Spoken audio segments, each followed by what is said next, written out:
4절입니다. 오늘은 3월 16일 월요일 아침입니다. 3월 16일자 본문 마태복음 22장 1절에서 14절까지 말씀 교독합니다. 신약성경 36, 37쪽입니다.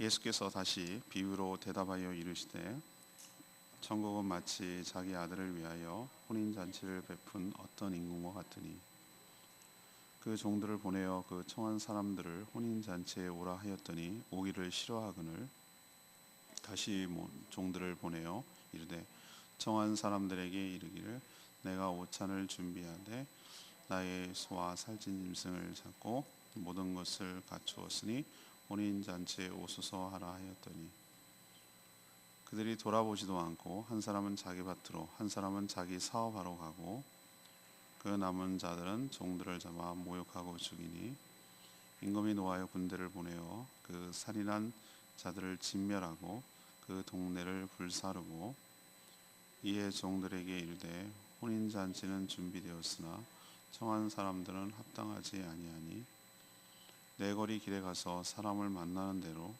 혼인잔치에 청하여 오라 한데 종들이 길에 나가 악한 자나 선한 자나 만나는 대로 모두 데려오니 혼인잔치에 손님들이 가득한지라. 임금이 손님들을 보러 들어올새 거기서 예복을 입지 않은 한 사람을 보고 이르되 친구여 어찌하여 예복을 입지 않고 여기 들어왔느냐 하니 그가 아무 말도 못하거늘 임금이 사환들에게 말하되 그 손발을 묶어 바깥 어두운 데에 내던지라. 거기서 슬피 울며 이를 갈게 되리라 하니라. 청함을 받은 자는 많되 택함을 입은 자는 적으니라. 예수님 혼인잔치를 비유로 천국에 들어갈 자를 지금 설명하고 있습니다. 임금은 혼인잔치에 초청했으나 청한 사람들은 핑계를 대고 거절하거나 또 종을 모욕하고 죽이기까지 했습니다.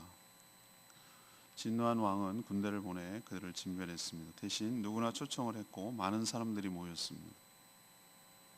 하지만 그 중에는 예복을 입지 않은 자도 있었습니다. 왕은 그 예복을 입지 않은 자들을 골라 사환들을 쉽게 다 내쫓았습니다. 그리고 하시는 말씀, 이 비유의 의도겠죠. 청함을 받은 자는 많되 택함을 받은 자는 적다, 이렇게 말씀하신 내용입니다. 그래서 오늘 질문은 아무래도 혼인잔치, 이 혼인잔치가 오늘 주 비유니까 혼인잔치 비유에서 얻을 수 있는 교훈은 무엇입니까? 혼인잔치 비유에서 무엇을 교훈하고 계십니까? 이것이 오늘의 질문입니다. 먼저 1절에서 8절까지 말씀, 하나님의 호의를 무시하고 거부하면 진멸을 당한다는 것을 가르쳐 줍니다. 예수님은 천국에 누가 들어가게 되는지 혼인잔치로 비유하셨습니다. 실제로 다른 곳에서도 복음서나 계시록에도 보면 마지막 구원의 완성을 어린 양의 혼인잔치라고 표현할 때가 많습니다. 여기서의 왕은 당연히 하나님이시겠죠. 이미 잔치에 초청장을 보냈겠죠. 왕인데 그냥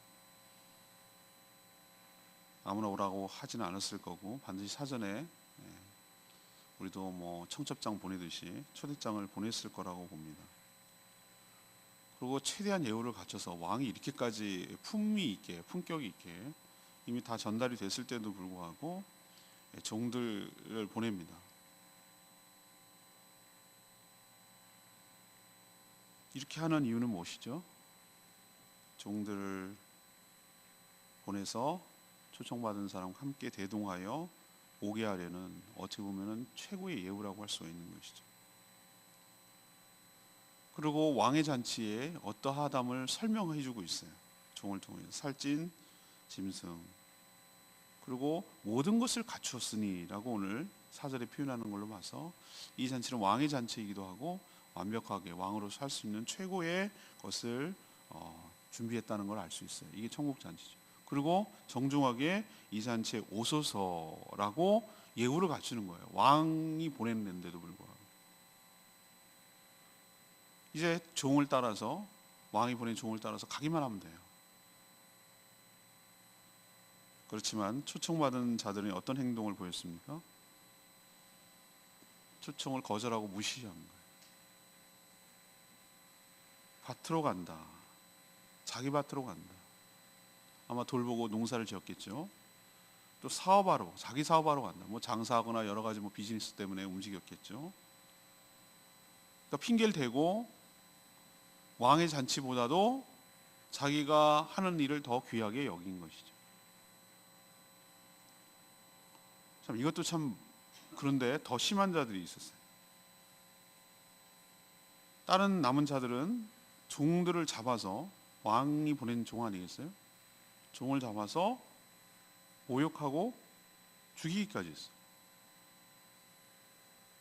뭘 이렇게까지 할 필요가 있나? 우리는 이런 생각이 들죠. 근데 이게 빗대서 말하면 초청을 받은 사람이 누굽니까? 이 지금 비유가 들어야 될 일차적인 사람이 유대인들이에요. 유대 종교 지도자들, 유대인들이에요.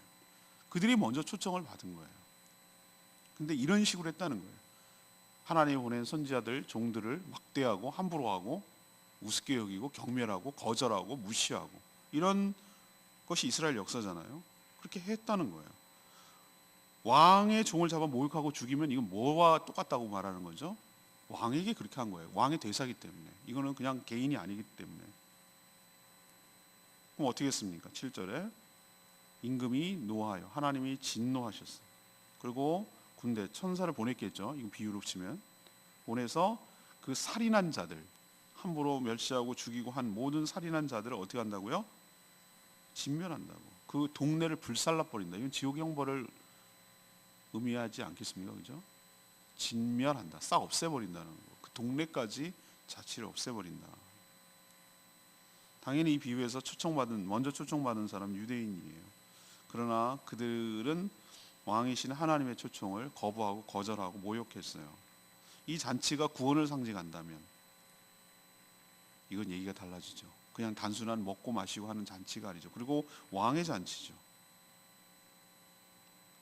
지금도 전 동일하다고 생각합니다. 하나님께서 우리를 향하여 계속해서 호의를 베풀고 초청하고 했는데도 불구하고 사람들은 다 이렇게 반응을 하죠. 밭으로 가고 사업하고 복음을 전하고 전도하는 사람을 멸시하고 모욕하고, 그 결과는 자기가 갖는 것이죠. 그분이 왕이신 하나님인 것을 잊어버리고 그 종들까지 멸시했다니, 하나님을 그렇게 했다는 것이고, 그냥 오기만 하면 된다고 얘기를 하는데도 불구하고, 사람까지 보냈는데도 불구하고, 종까지, 사자까지 보내고 초청장까지 보냈는데도 불구하고 하나님의 호의를 멸시하고 무시한 그 죄의 대가는 참혹한 거죠. 진멸하고 불태워지는 역사가 있게 됩니다. 그러니 이 교훈을 통해서 첫 번째 우리에게 주시는 교훈은 하나님의 호의를 무시하지 말고 거기에 호응하고 거기에 따르라는 거예요. 아니면 거부하고 무시하면 진멸을 당하고 지옥 형벌에 처해질 수 있다는 것을 우리에게 명백하게 보여주고 있는 줄로 압니다. 두 번째 얘기는 8절에서 13절까지 말씀입니다. 혼인잔치에 필요한 예복을 입지 않으면 내쫓긴다는 것을 우리에게 보여줘요. 먼저 초청된 자들, 당연히 유대인들이라고 할 수 있겠죠. 이 모두 진멸되었어요. 그러면은 천국 잔치 자체가 취소됩니까? 그렇진 않아요. 예정대로 천국 잔치는 열린다는 걸, 혼인 잔치를 열린다는 걸 볼 수 있어요. 이들의 거절로 생각지도 않았던 자들에게 기회가 생겼어요. 왕은 종들에게 나가서 만나는 대로 모두 데려오라고 하셨어요. 그냥 무작위로 불특정 당수로 오라는 것이죠. 그래서 모여든 사람, 잔치에 모여든 손님들로 가득했어요.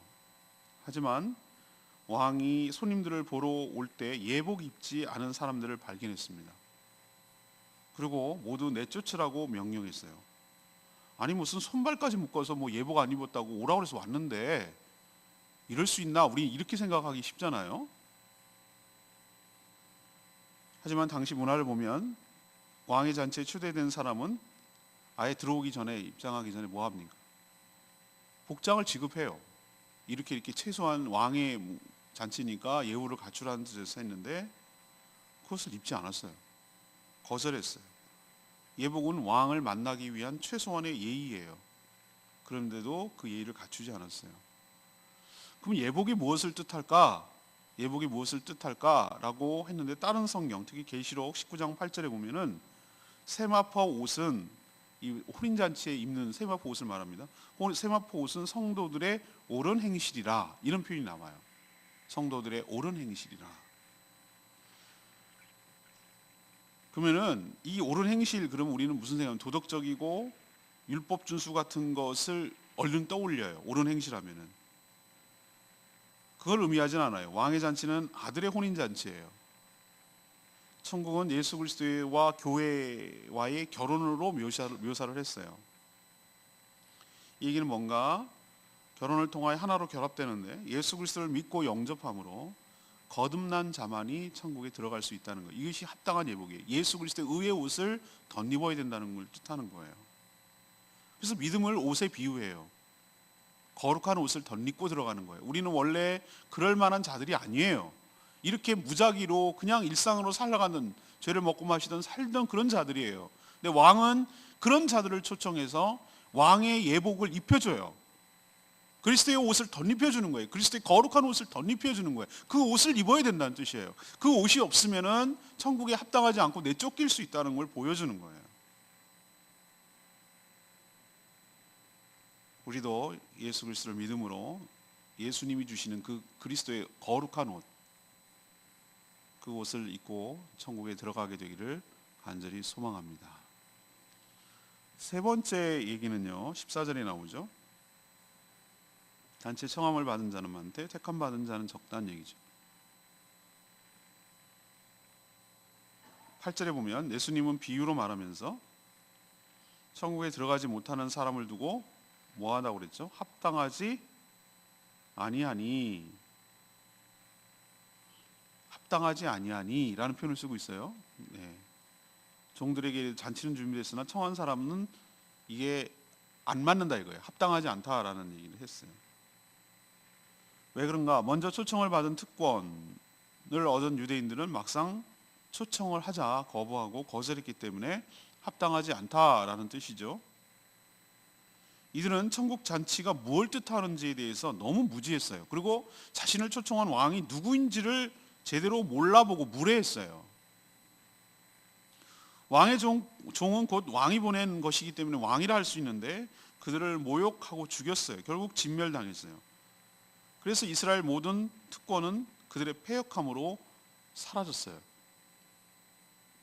누구 탓할 것 없어요. 그들의 자기가 저지른 일 때문이에요. 대신에 우리 같은 이방인들에게 기회가 생겼어요. 누구나 초청의 대상이에요. 누구나 초청의 대상이지만 아무나 들어갈 수는 없어요. 예복이 필요해요. 무슨 자격 조건은 아니에요. 자신의 허물과 죄를 가리는 의의 옷이 필요하다는 뜻이에요. 일상의 더러움을 가지고 왕의 잔치에 참여할 수는 없어요. 그래서 예수님은 청함은 많지만 실제로 택함을 받은 사람은 적다라고 하셨어요. 나는 어디에 해당되는지 늘 살피어야 될 줄로 믿습니다. 나도 택함을 청함은 받아놓고 택함을 받지는 않는 자는 아닌지, 이런 것을 좀 살펴야 된다는 뜻입니다. 지금도 저는 마찬가지라고 생각해요. 수많은 종교인들, 난 크리스찬입니다 라고 말하는 사람들이, 문의는 그렇게 말하는 사람들이 있어요. 교회에도 여러 가라지바 알곡들이 막 섞여 혼재되어 있어요. 그렇지만 저는 조금 냉정하게 얘기하면은 그냥 교회 마당발만 왔다 갔다 하고 문의만 그냥 왔다 갔다 하고 몸만 왔다 갔다 하지만 실제로는 거듭남이 없는 사람도 의외로 많다고 저는 생각을 해요. 의의 옷이 안 입혀진 거예요. 그러니까 여기 오늘 비유로 얘기하면은 예복을 안 입은 사람들이 의외로 많을 수 있다는 거예요. 정말로 그리스도를 영접하고 거듭남으로 옳은 행실이라라고 말하는 것은 뭘 의미하는가? 어떤 행위가 그러면 옳은 행실이 의의 옷인가? 그렇게 자꾸 생각하면 자꾸 옳은 행실을 자꾸 지켜야 된다고 생각하는데, 옳은 행실은 무엇으로 나오는가? 거듭난 자가 그 내면의 변화로 인해서 생기는 자연스러운 결과가 옳은 행실로 나타나는 것이지, 옳은 행실을 했다고 그것 때문에 조건이 천국에 들어가는 예복은 아니에요. 그래서 우리도 의의 옷을 입고 청함만 받는 것이 아니라 택함까지 받아 그 영광스러운 왕의 혼인잔치에 참여하고 그 기쁨을 누리는 저와 여러분 되기를 소망합니다. 역시 저는 이 14절 레마의 말씀이 14절 이 말씀이 계속 마음에 남는데 이게 주제이기도 하고요. 청함을 받은 자는 많되 택함을 입은 자는 적다. 지금도 천국 잔치에 많은 사람들이 초청되고 있죠. 그러나 이런저런 핑계를 대고 거절하는 사람들이 많아요. 이 잔치가 구원을 뜻하고 초청한 분이 하나님임을 진짜로 안다면 나 밭갈로 갈래, 사업하러 갈게 라고 거절할 수가 있을까요? 데리러 온 종을 때려 죽일 수 있을까요? 예복도 준비하지 않고 그냥 덜렁덜렁 들어갈 수 있을까요? 정말 상대가 누구이고 이 잔치가 뭘 의미한다는 것을 제대로 안다면. 이걸 모르기 때문에 실제로 청함은 많지만 받은 자는 많은 택함을 받아서 들어간 자는 적을 수 있다는 거예요. 우리도 믿음과 또 진정으로 순종하는 삶만이 오늘 주님 말씀하신 대로 합당하다라고 말할 수가 있겠습니다. 우리도 천국잔치에 합당한 자가 되어 청함이 아니라 택함을 받아 이 모든 것을 누리며 살아가는 복된 인생 되기를 축복합니다. 오늘 말씀을 정리하면 어떻습니까? 혼인잔치 이 예수님 말한 비유의 의도, 목적, 교훈은 뭐죠? 첫 번째, 하나님의 호의 무시하지 말라, 거절하지 말라, 진멸당할 수 있다. 누가 나를 초청했는지 이 잔치의 의미가 뭔지를 정확하게 이해하라는 거예요. 두 번째는 뭡니까? 예복. 혼인잔치에 필요한 예복을 입지 않으면 내쫓긴다. 예복이 뭐라고 하죠? 옳은 행실이라고 표현되어 있지만 그 행실이 나타나기까지 영접하고 거듭나서 내면이 되고 예수 그리스도를 닮아가는 진정한 내적인 변화, 거듭남의 역사. 그래서 의의 옷을 덧입는 자만이 들어갈 수 있다라는 것을 우리에게 상징적으로 보여줍니다. 세 번째는 뭡니까? 지금도 옛날도 청함은 엄청 많이 받았어요. 유대인들이 먼저 그랬고 거절당해서 이방인 우리에게 무작위로 초청을 하는데 여전히 뭐합니까? 실질 결과적으로 택함을 받은 자는 적다라는 것을 볼 때 우리도 삶과 경각심을 가지고 자신을 살피고 의의 옷을 덧입혀 거기 합당한 삶을 살아가는 저와 여러분 되기를 소망합니다. 오늘 말씀 붙들고 기도하기 전에 64장 찬양지 부르고 기도합니다.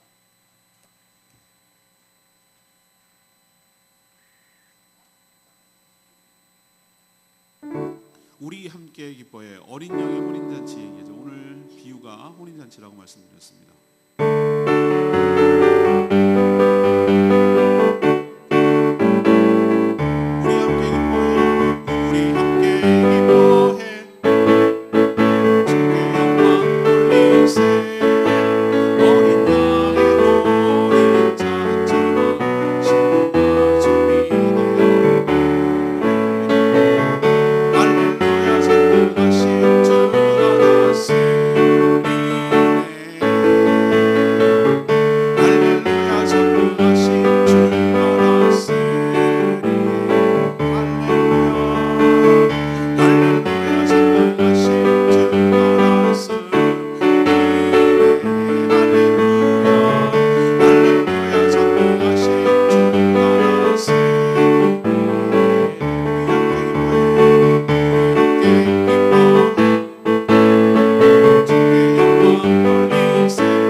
많지만 실제로 택함을 입은 사람들은 적다는 말씀에 경각심이 생깁니다.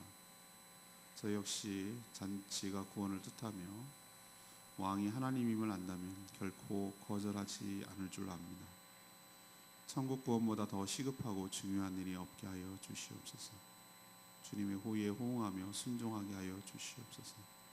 잔치에 합당한 자로 살아가게 하여 주시옵소서. 예복을 입게 하시고 믿어 영접함으로 거듭나서 의의 옷을 입게 하시고 옳은 행실로 예복을 준비하게 하여 주시옵소서.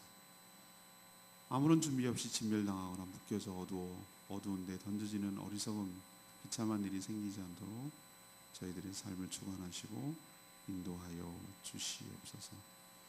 이 한 주간도 주님의 은혜 가운데 살기를 원합니다.